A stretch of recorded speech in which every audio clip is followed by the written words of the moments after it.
Okay, so right there already, welcome back to Almost Above Average. So right there, we already know that it's not true because Donald Trump is saying that it was a lie. So by default, we know that it is actual, Jinkies. yeah, lies, Trump. Misrepresent. Global News has the full video and it's apparently been authenticated. I have watched it, and in there he does talk about it, and I've heard multiple other analysts talk about it as well. And I've discussed this several times before about tariffs they're not paid for by foreign companies, foreign governments. That's just like Mexico didn't pay for the wall. It's just all lies. The money comes from Americans. But they usually, and this is my understanding, usually have two effects. One, to force something from coming into the US. Like if you want to stop something like Kinder eggs, you could ban them, or you can make it just so expensive you can't import them, or to give a more fair advantage to a local company that's already doing it.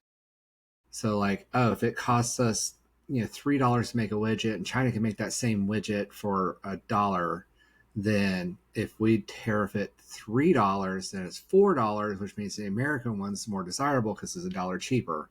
And for those who don't know what a widget is, I'm not talking about the phone apps. I'm talking about, if you look in standard economic courses, they used to have something called a widget, which is supposed to be this undescribed, generic, it doesn't matter what it is. It's just supposed to be a thing that they can use to discuss as a product.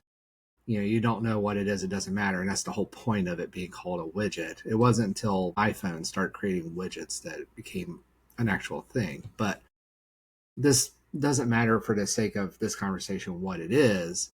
If it can be produced and is being produced in the US, but it's being produced cheaper somewhere else, putting the tariff on the other one increases sales to the US, right? The other thing is, if it's not being produced at a reasonable volume, if there's no significant manufacturing or harvesting or whatever of the product in the US, and then because the companies all went external to the US in order to have cheaper costs, then you can put the fear of God into them and get them to, the fear of the money god into them and get them to bring manufacturing or mining or harvesting lumber or whatever it is, milling, back into the US.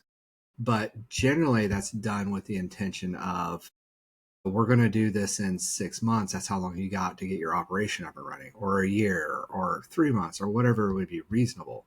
But to set a zero time frame, like, oh, I'm tariffing this stuff today, doesn't give a business a reasonable opportunity to shift and build a manufacturing facility and get the supply chain in place, blah, blah, blah. So then his whole tariff thing is a sham. There was no point to it. He thought, and this is my interpretation, I think he thought by isolating us buying products at all from them, which is basically like going to a store and your mom and telling you, we can't afford that thing when we really could, but they just don't want to buy it for you, is kind of the principle. So they thought they could put economic pressure on name country here to get something else out of the deal, usually for his cronies or something like that, or for himself, in my mind, like a new golf course or a new resort or whatever, or a bribe. Who knows? He thought he could apply pressure to these countries to get deals that he would benefit from. So he would hurt the U.S. citizens by raising prices on goods that we can't buy locally at a reasonable price, and we were getting fucked.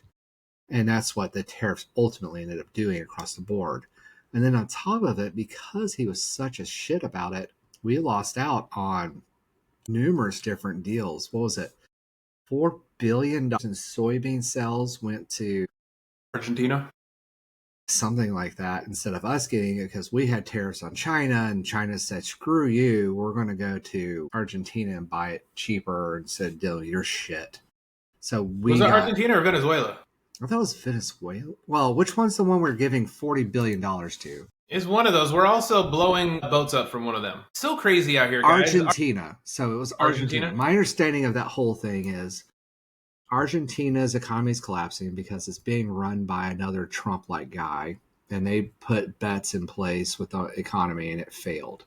which is funny because it sounds like a lot of the same things we're doing. Tyrants going, was it dictators going to dictate? So their economy started collapsing. We gave them $20 billion in a currency exchange. So we gave them 20 billion US. They gave us some amount of their pesos, if I remember correctly. But that wasn't working. So we're going to give them another $20 billion. That's billion with a B. Like, boy, like, holy boy, that's a lot of money. But the economy may collapse anyway, and then if it does, then the pesos we got are worthless, and it's a bad trade because, you know, the art of the deal guy is going to get nothing for his $40 billion, it looks like. But as soon as we gave them the initial 20, this is my understanding, they lowered the price on outbound soybeans, outpricing us, and then China bought it from them and canceled and didn't come back to the table for our orders. And now we're giving them another 20 billion after we lost the 4 billion on sales for the soybeans. And we're having to bail out our soy farmers. And now we're going to, yeah. And then you and me are bailing them out. Well, everybody in the U.S. buying anything because apparently we're going to use the tariff money to pay for that, is what I heard. I heard it was taxpayers' money. Well, it is. There is no tariff money. Where is the tariff money? He's saying like tariff 18 money billion is the tax, or trillion. It's sales tax that is collected in the name of tariff. And this is one of the things that really pisses me off. You have two things when you pay for a good. You have the price of the good itself, which is given to the company or the person selling it or whatever in exchange for the good. And however they calculate that out, that's not the question. Two, the money you give to the government in order to buy that thing. And sometimes the businesses calculate it in, sometimes they don't, but ultimately companies aren't going to reduce their profits in order to pay additional taxes. So you're paying for it regardless if it's built into the price or if they're getting collected on after the fact. So if the price of an item goes up as a total amount that you have to take out of your pocket to get said item, then you are paying more for that item. And in the case of tariffs, the person who sold you that widget isn't getting that money. The government's getting money. That is a tax. Regardless of how you call it, what name it gets, it's a tax. Now you can call Can't it wait tariff, for the comments on Instagram on that statement alone. You can call it a banana split. You can call it a puppy. I don't care. If it's money that you have to pay in order to get this item that goes to the government, it's a tax. That's just what it is. So the tax money is being collected. It's taxes. It's just sale taxes at this point, which they're calling tariffs.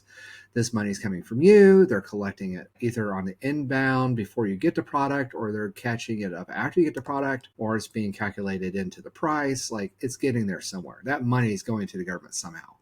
And they're going to collect billions of dollars. I think we're up to like over $100 billion is what I thought I heard last time. It was like 29 billion, and I thought it was like 250 billion. In income collected from tariffs? Per month. In income collected from tariffs? Yeah. It's like, what was tariffs? I heard it was 19 trillion. No, that's... And Trump has been saying 17 trillion for weeks. My understanding is that's greater than the per month GDP of the entire world. Sure. U.S. tariffs. But lying, they have no equivocations about lying. August. So tariffs, Trump's tariff tracker shows that for all tariffs, it's like 10 baseline, and it ranges between 20 and 100 depending on what it is. God, this is complicated. But how much was it? I don't know. It wasn't millions and it wasn't thousands. It was billions. But I don't care if it's a billion or 200 billion. That is money that used to be in the pockets of American citizens and those buying things in the U.S. that now ends up in the government that they had to pay for, that Trump unilaterally, without Congress, according to a lot of people, a lot of these experts, lawyers, and constitutional law people all claim is illegal because only Congress has the actual right and approval to instantiate it. But whatever, man, I get so tired of that conversation. But anyway, some billions of dollars from your pockets are now going to the government, which some of it's going to go to the rich, some of it's going to go to, maybe it's going to go to the farmers. Like, I still haven't heard at all, like, what's going to happen. So we'll see. We'll see as we keep paying more for goods. Sorry you can't get your soy right now. Well, I mean, so let's compare some other stuff too. So I was looking at this. It is less than $10 billion to pay for the tax cuts that the Republicans made that the Democrats are asking for, keeping government shut, that both parties won't come to the table and agree on to fund in order to get government back and running. So Trump gave away either almost twice as much or more than twice as much to another country that is failing instead of paying for the health care that Congress already voted and approved via legislation. He's unilaterally taking away your health care, keeping your government shut down, and taking that money and giving it to Argentina. You do with that what you want. So anyway, and then it gets even worse. And this is, I think, the original topic we're going to get into was the military pay. So a private citizen has stepped forward. I haven't found anywhere to denote who that was, to pay $130 million to pay the military.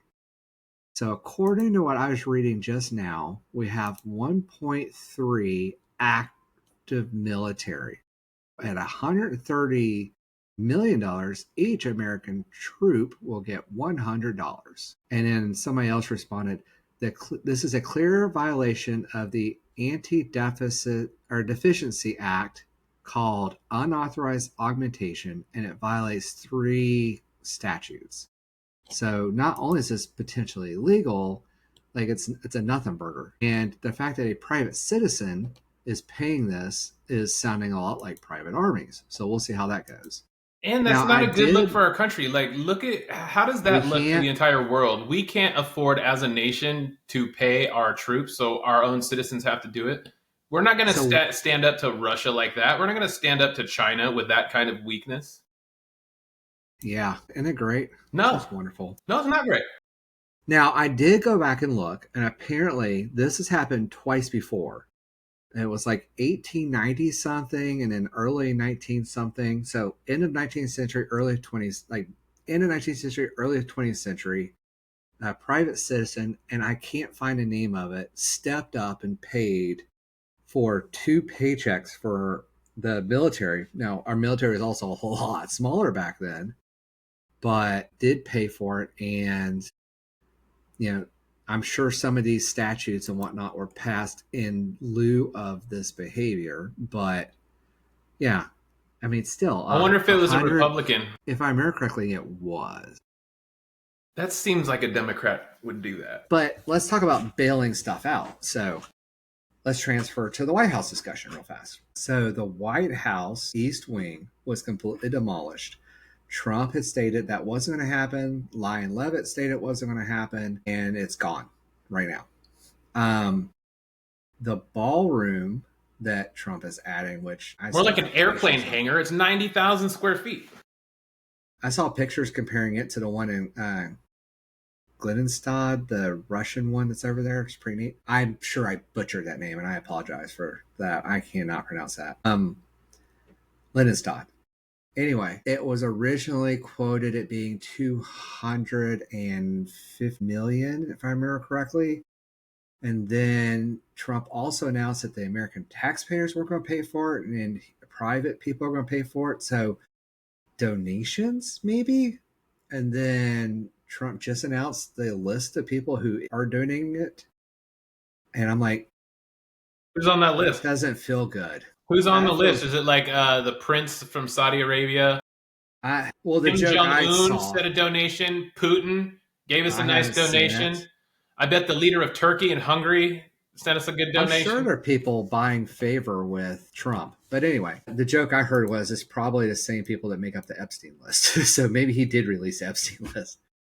But the biggest part that really gets me is like, okay, fine. That should have been paid for by taxpayers. It should have been approved by Congress in my mind. That's my thinking. And well, you just want you want things to be done right or something, JTrain? It's like legally we should be doing things legally. So you want things to be legal. You want law and order in America. This is the Republican regime. There is no law and order on the docket. That bow will break at some point, and we're already starting to see escalation from it. But anyway, that's sad. But anyway, and then Trump turned around and told the Department of Justice to give him $230 million for reparations for his attacks Political, via political attacks via court. Now, remember, he was convicted. Like, yeah. it wasn't like they just dismissed it like they're going to probably end up doing for. No, they brought him through the entire system. Bolton He was guilty, and now he's suing them because he wants retribution for it. And while, you know what, he's entitled to ask for it. Sure. The fact that he believes that the DOJ will just write it up. I believe the DOJ will. The document will end up on his desk, and Trump will ultimately end up signing the approval for his extortion of the DOJ. Absolutely. And he thinks that, like, go listen to his comments. Like, it'll end up on my desk and I'll take care of it. It's like, so you are going to pay yourself with taxpayer money $230 million just because you wanted to. Right. Did you hear him speak about when he was asked yesterday by Collins from CNN about that billionaire crypto guy that he pardoned? So, yes. So the guy was either the creator or one of the creators of the Binance. He also pardoned the Silk Road guy. Is that the same guy? I do not know. So the Silk Road guy, for those who don't know, the Silk Road was a private, anonymized-ish, server-based via Tor and some other stuff that people would go on to sell drugs, to buy murder for hire, to enact criminal activities. They would exchange money or they exchange crypto. They would do all sorts of stuff. And he was one of the people, or one of the main people, to help that exist. So there's probably a lot of illegal dealings that he is at some degree responsible for having happened. But even if you just take it out to the murders, there's probably some significant number of murders that he is directly connected to for his actions. Now, you have to debate, like, is it illegal because he created it but people misused it? Or did he purposely do it knowing that this is happening? Why didn't he, like, stop it? There's all those moral questions that need to come into it. But the guy was convicted. He was connected to some of the worst crime in America for the average person. I'm not talking about the billionaires, but the average person. And Trump pardoned him. And I'm like, so why did he pardon him? Well, there's only one reason I can think of. He's already got a meeting at the Oval Office. Cha-ching! Because the guy was loaded from doing Silk Road and taking a cut of some of that shit. It's my guess. Absolutely. And then Binance was shady stuff too. And I think if you listen to what Trump said, he goes, a bunch of people are talking about him, and I heard I should pardon him, so I did it. And I'm like, that is what I was bringing up. That whenever he's asked to speak about his own actions, all of a sudden it's like, oh, who are you talking about? Who? Oh, the crypto guy? Yeah. A lot of people were telling me he's innocent. A bunch of people requested that he get a pardon. He always does that. Well, I mean, Ghislaine Maxwell, when he was asked about her like last week or the week before that, he's like, oh, I haven't heard that name in so long. It's like, you piece of shit. What are you talking about? That's all we've been talking about. There's literally pictures of them sitting together. Yeah, but like the way he does that when he's asked about it, like, oh, I haven't heard that name in so long. Like, you, man, I see right through that. Everyone does. But to me, what I heard out of that was, yeah, I sold another pardon. I don't give a shit. That's what I heard. Yeah, definitely that. And I think that's what's really going on. I think a lot of these pardons that he's getting right now, and a lot of these are just horrible, are because somebody's going to make some money, and he's going to make some money off of selling that pardon. Pay to play. And don't forget, there was plenty of people, including his lawyer. What was his name? The guy used to be in New York. I'm blank. Rudy Giuliani. Rudy Giuliani got busted. And it's on record that he was working with Trump to sell pardons at the end of Trump's first term after he lost the election. It was $1 million to buy a pardon at that point. Well, that was the going rate for a pardon. I wonder what it is now. There is a price on it. I'm sure it's less. I bet it's more. I bet he's charging millions. You think he released all those Jan 6 people? He pardoned them all, and he's like, fuck, I didn't charge them. The Jan 6, in my mind, this is my opinion, I think the J6 people were a point. Yes. And it was showing retribution. That if you break the law for him, he has your back. And he will make sure that the totalitarian regime and anybody who serves in it will be free of consequence at his level. And I think that's what that was all about. He did it because he was proving that he runs the show and it's his word and the laws are relevant. And he was successful in that endeavor. Yep. It's a wild world we're living in right now. And how many of those people got convicted of horrible crimes like trying to kill Senator Jeffries afterwards? Like, anyway, the people that literally were climbing over chairs. And that's the thing, though. People are always talking about, oh, they were peaceful, they didn't do anything wrong, and like they've never seen the videos. They were let into the White House. They were just touring the place. It's like, no. I saw the videos when it was happening, and they had people with police grade zip tie handcuffs. They had people with bulletproof armor on. They had people with masks on. And I saw somebody with all those things hurtling across the chairs in the Senate, if I remember, Senate or House, I can't remember which. His whole goal was to capture, kidnap, and abuse, and maybe even kill. I'm not going to put words in his mouth, but he had the equipment to take into his custody illegally representatives freely elected of the people. That was his goal. You don't show up and bust into where the Senate was trying to certify, or the House was trying to certify. I forget which one it was now. I'm so tired. Trying to bust into where the elected officials are. They're trying to certify the election with police grade, or maybe it was military. It was police grade, if I remember correctly. Police grade handcuffs if you're there to protest peacefully. Those things don't go together. Yeah, you don't bring your weapons to do peaceful things. You also don't run across trying to get to the elected officials so that you can use the thing you have in your hand because you're trying to get to them. You don't break windows. He had one in his hand running across the room trying to find a representative to restrain for whatever purposes he wanted. That is, like, that's not peaceful. But I knew as soon as I saw the hangman's noose set up out in front of the gallows out in front, that I was like, nah, they're trying to kill There's people. No peace there.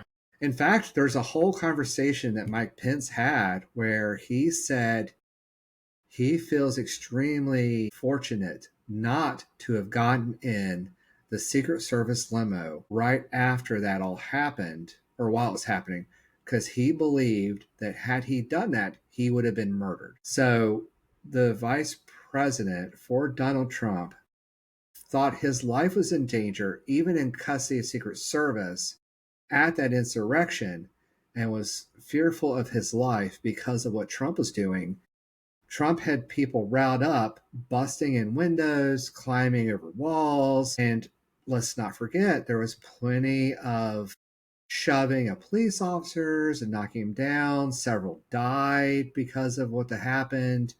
They had barricades up in front of doors, and that lady who got shot literally was on top of a table and broke a window and was trying to get in when she got shot. Like, come on, guys. Were there peaceful protesters there? I don't know. Maybe. I doubt it. Were there non-peaceful protesters there? For sure.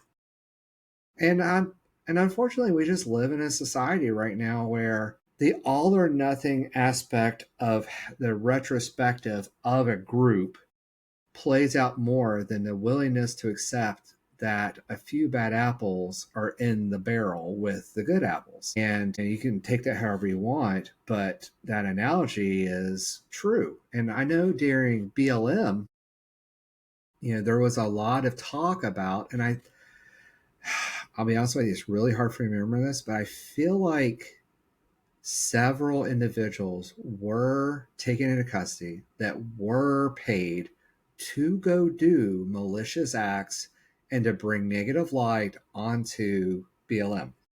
On the other hand, I did watch numerous people that were supposedly with BLM breaking into a mall. I watched it happen. Were they paid actors? Were they just taking advantage of the situation? Were they there for that and decided to go do this? I don't know. But What the Republicans don't get is that we also condemn that violence. Sure, and that brings me back to the Epstein files.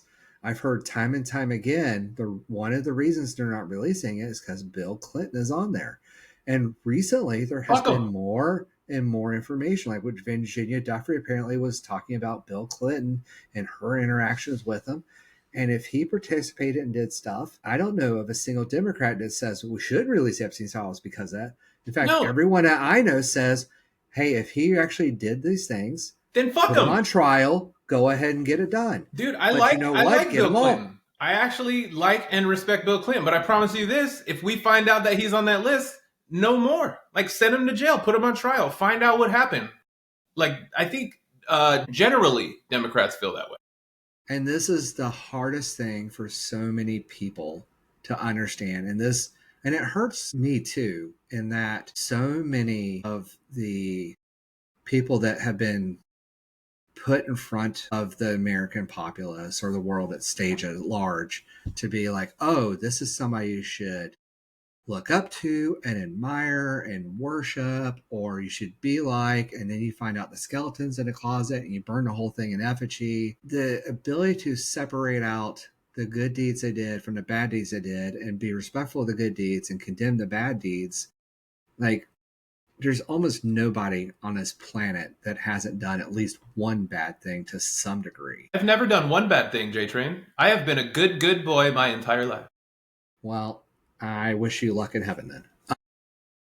But, like, everybody's committed at least one minor crime. And that was one of the things I loved about one of the shows is like, oh, so committing crime is not necessarily bad. It's the degree, right? But if you look at the original OG American Antifa, which is George Washington, our first president, is he a saint? And like, I don't know how you describe this, but I do know that record shows he owned slaves. So he was involved with slavery.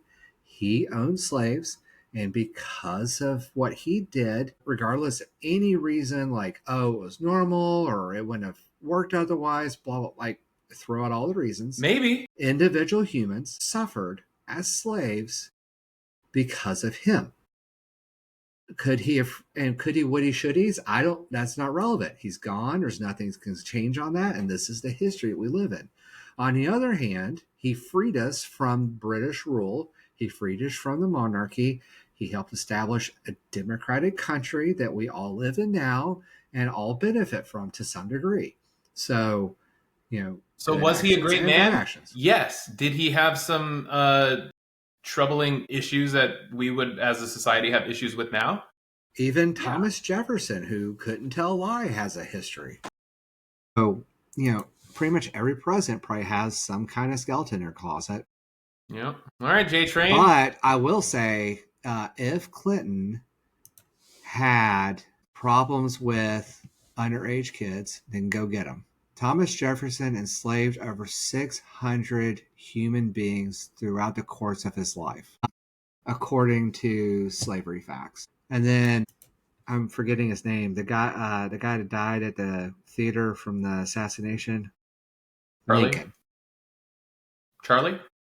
Lincoln. We don't know for certain if he owned or sold them, is what historians are saying.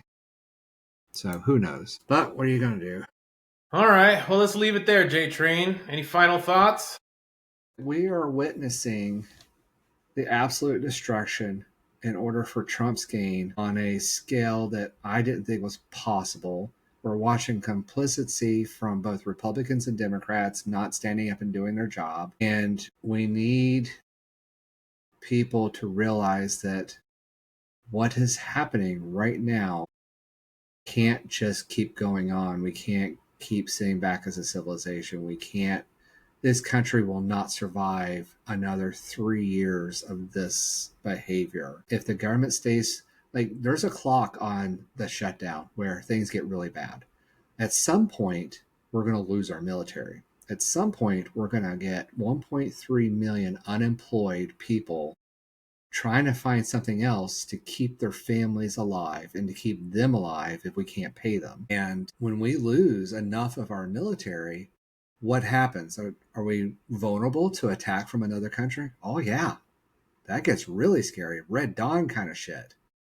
So to watch them bicker over money that they could pick out of their couch cushions compared to what they're giving other countries or what he's asked, like, why is he getting the $230 million for his suffering? Let's take those $230 million and put it towards the money towards our troops or the rest of our government. Like, why are we not just saying screw it, budget in the money we need to not take away healthcare that's been voted on and granted via, amendments by Congress? Why don't we actually not be illegal and put those back and fund a fucking government so we can get on with our lives? I agree with Epstein, and the ultimate answer is Epstein. Let us know what you think in the comments. This is Almost Above Average. Hit subscribe, and we'll see you on the next one.